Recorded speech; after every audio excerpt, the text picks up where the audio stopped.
Hi, I'm Maxine and welcome to Sew Bonnie.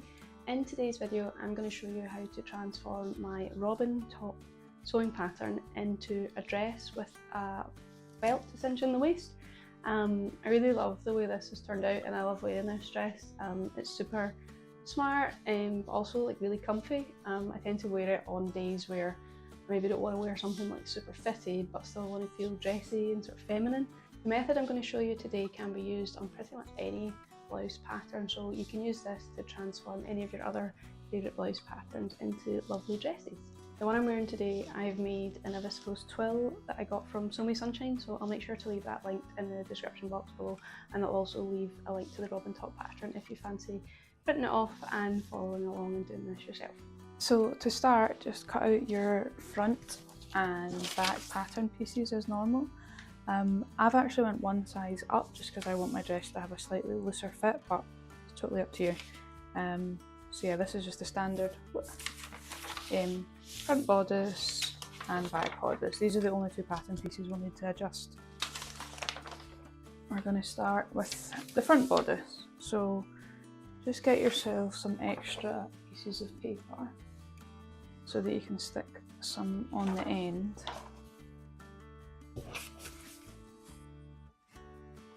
I'm going to add about 20 centimetres or so onto extra length. Let's just check. Yeah, so I like to just stick it. Oh, I've got an extra one there. I like to just stick it underneath like that. You'll also need some tape. So yeah, just tape some extra pieces of paper onto the bottom.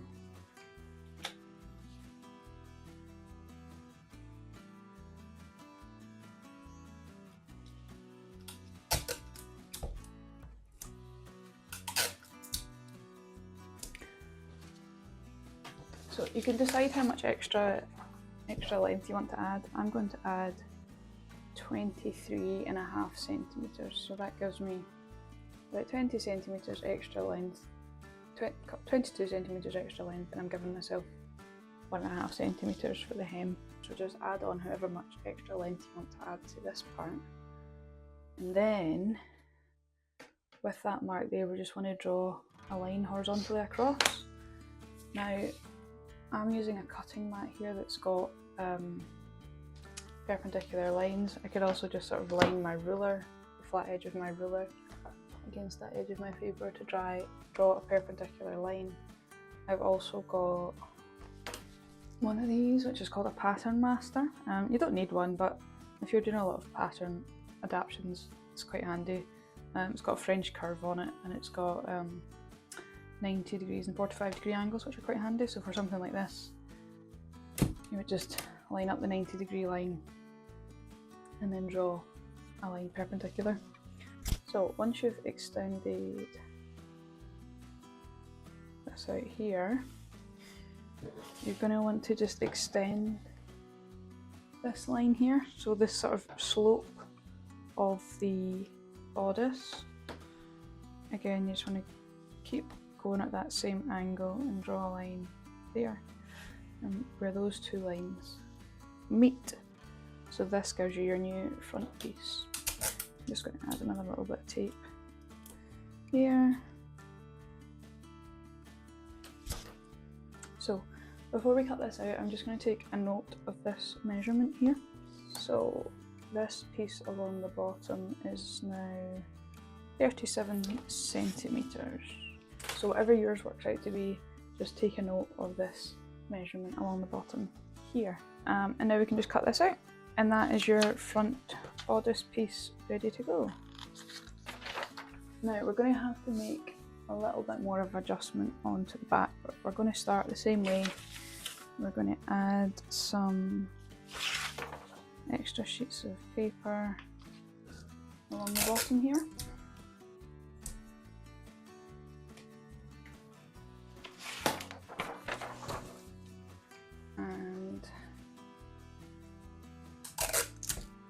For this one, we also need to extend the width of the pattern so that it can go over our bums.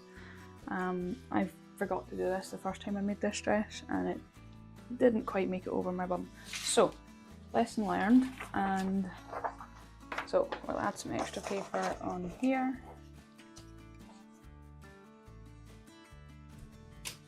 Nope. You could also, rather than using individual sheets, if you happen to have like a big roll of pattern paper, you could always trace these onto a bigger sheet. It's up to you. Different ways to go about it. A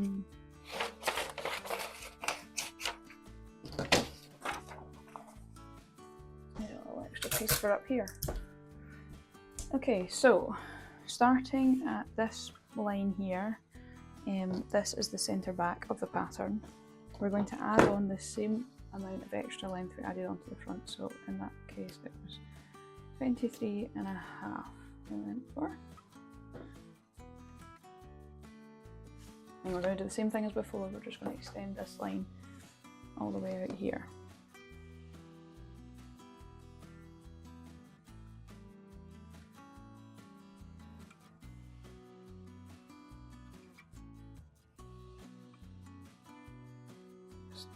Extend it right out, and then we're going to take our measurement that we took from before. So for mine, this was an extra 37 centimetres, and we're going to mark that on this line, and that way the front and back will follow the same angle. So 37 on the end there. Okay, and then now this bit is slightly trickier. So we essentially need to join this underarm point to this line here. I think what I'm going to do actually is use my tape measure to get an idea of the angle to join these 2 points. Okay, I may actually just use my tape measure because it's straight enough. You can tidy up the line after with a ruler if you want to be a bit more precise. And there we have it. So then we just need to cut around here and we have the back pattern piece. That is all the adaptations that you need to do to the back pattern piece. So a little extra step than the front. We added on the same length extension down the way. We took our width from the front pattern piece and drew it up here, and then we just joined the dots between the underarm seam and the end of the bottom of the skirt, and that's it. And then in terms of the sewing, you just follow the instructions for the top. There's no change really to the overall construction, which is great. So once you've done this, it's a really straightforward sew. So for the belt, I'm just going to show you on this piece of paper the dimensions that I used for mine. Feel free to make it longer, shorter, wider, thinner. This is just to give you something to start from. So essentially you're going to want a rectangle. You're going to want 2 rectangles of fabric.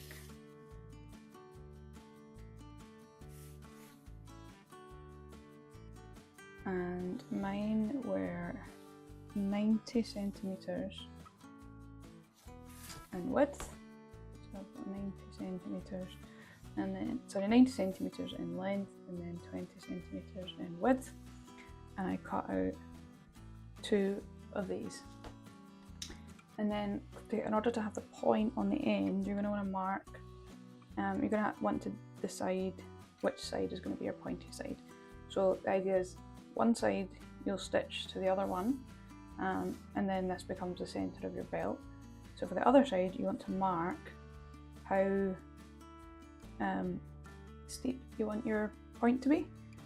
So for mine, the distance between here and here was 15 centimetres. So I essentially marked 15 centimetres in. You can just use chalk or notches or whatever, just something to mark that on both sides. And then to construct the belt, I'll use this piece of paper to demonstrate. You're going to fold it right sides together, and then imagine this is my little notch that we made in the paper. You're going to sew from here all the way here, and then you're going to stick to your 1 centimetre seam allowance all the way to the end. And then when you turn this piece out, you're going to be left with a nice pointy belt. So that's the theory for the belt. So for the belt, we've worked out that we need 90 centimetres by 20 centimetre rectangle times 2.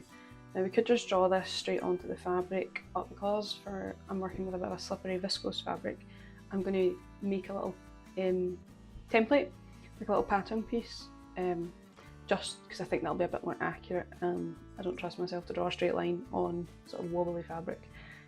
So to do that, you could cut out a strip of paper that's 90 centimetres by 20, or you could cut on the fold and just do a piece of paper 45 by 20, and that uses up a bit less paper as well. So I've already trimmed these sheets of A4 paper down so they're only 20 centimetre in width, and then I'll just overlap them a bit and take them down the skewer. I like to tape both sides of my pattern pieces, it just makes them a bit more sturdy and durable, and hopefully we can get more wear out of them.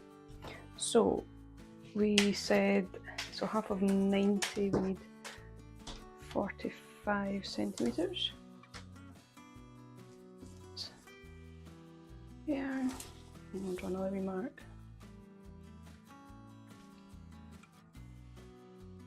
There.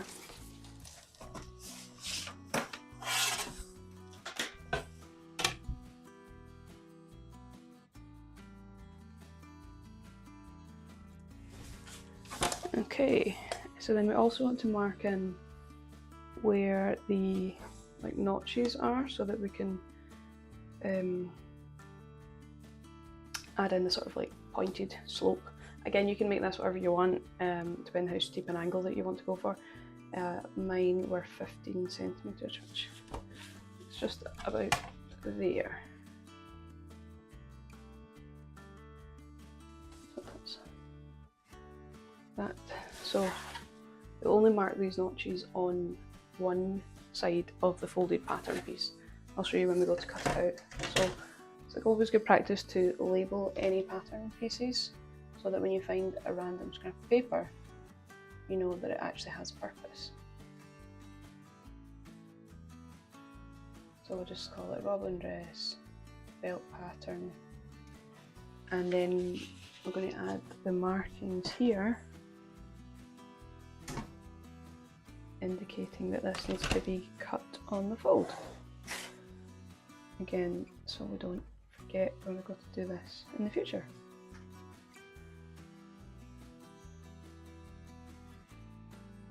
And it's also good practice just to add in a grain line. We have got this vertical line here, but we can add another one sort of a bit further in. Maybe put one in here. Ooh, turn my ruler around.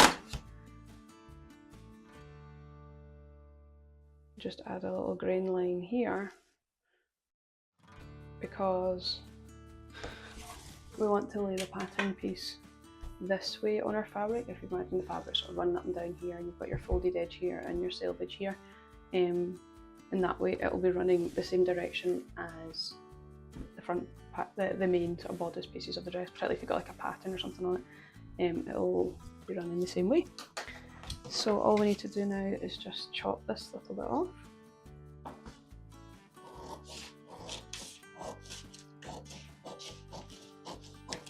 There we go. And that is our belt pattern piece ready to be cut on the fold. So here we have our leftover fabric. And as I said, we've got a folded edge here and the selvage is over here. So I'm quite lucky, I've got quite a lot of spare fabric here, so I might be able to make a wee top or something out of this. So bring back our pattern piece. Let's just pop that over there. Now we need to cut 2 of these out, so we've got plenty of fabric to cut 1, 2, and we've got all this as well. Ideal.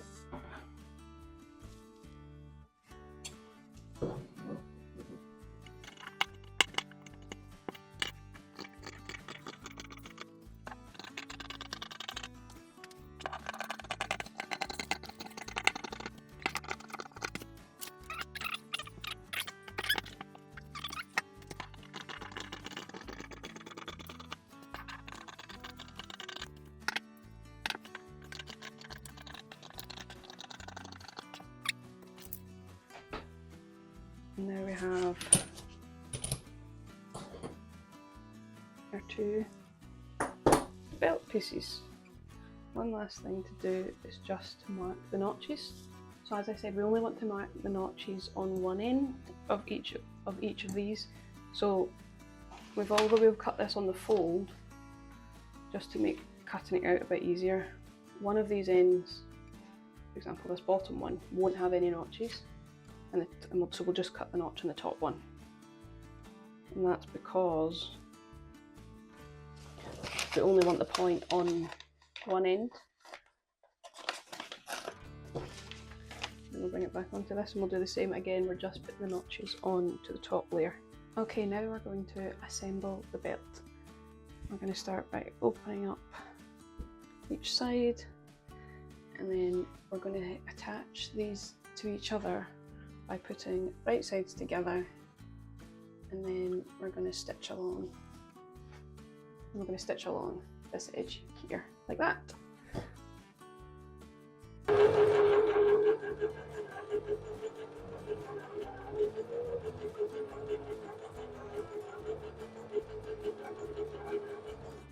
So now you've sewn them together, time to press the seams open.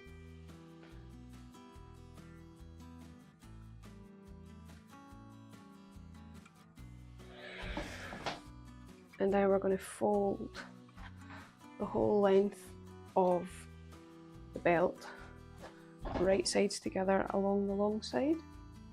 So to keep this straight, it's a good idea to start with the seam in the middle and line that up. Again, if you're working with a slippery fabric like me, it can be quite useful to pin in place before we press along this edge. So I'm going to use some clips and just clip this together. Gently press along this edge.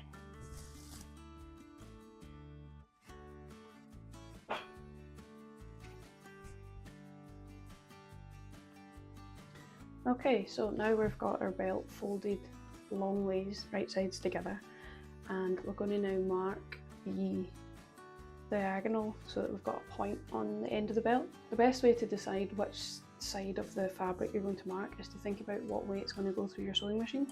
So when we sew, the sort of excess fabric is always on the left and we look at our seam allowance on the right.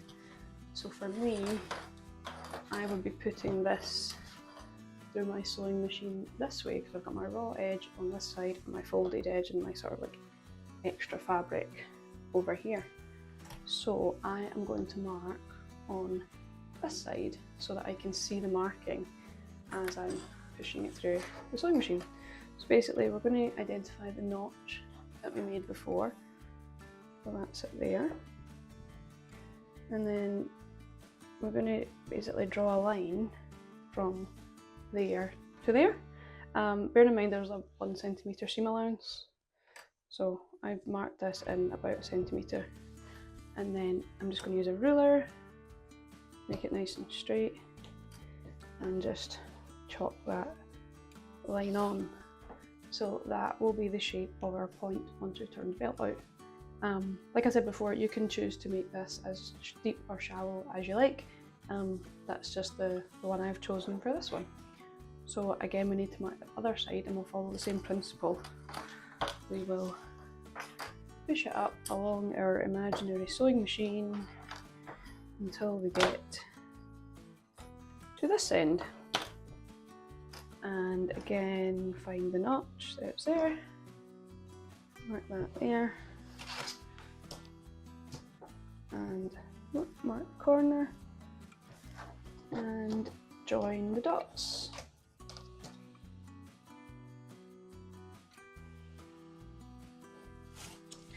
And that gives you the point on the other side. So let's take this to the sewing machine and we're going to sew,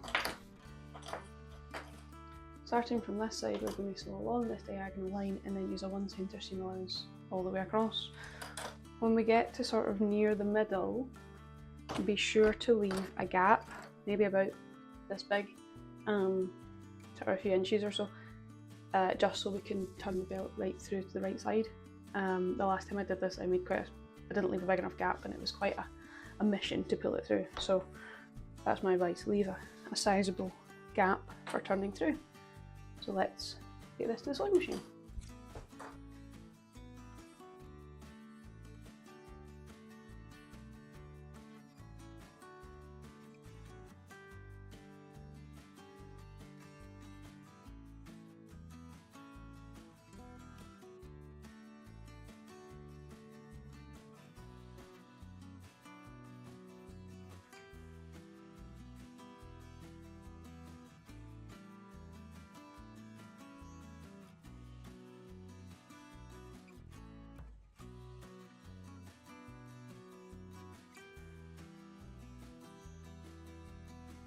So now that we've sewn this all together, we need to cut off this extra bit here and sort of try and trim quite close to the stitches. Be careful not to actually cut the stitches themselves. But yeah, just to make the corner turn out as neatly as possible.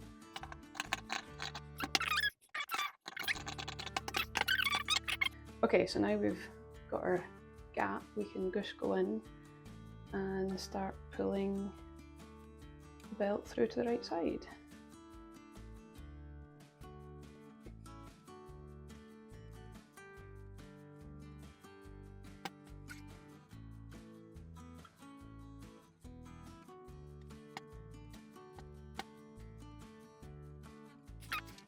I'm going to use my paper cutting scissors to poke the edge out because they've got a slightly more rounded tip. My fabric scissors are very pointy and I'm worried that I'll just poke a hole right through. So let's use these guys in here to help gently push this out.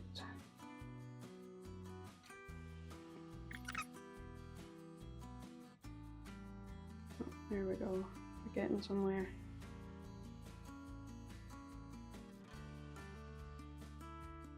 Okay, that's the other side.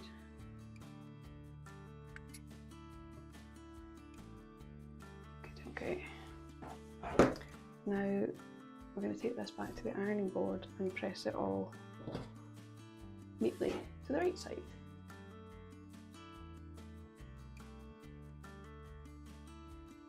Now all that's left to do is close up the bit we left open. It's entirely up to you how you do that. If you want, you could use a hand needle and do a ladder, sort of invisible stitch, and then that way you wouldn't see it. Or if you're lazy like me, you can just edge stitch it. So that just means stitch really close to the edge. The stitches will be visible from the outside, but it's not going to be that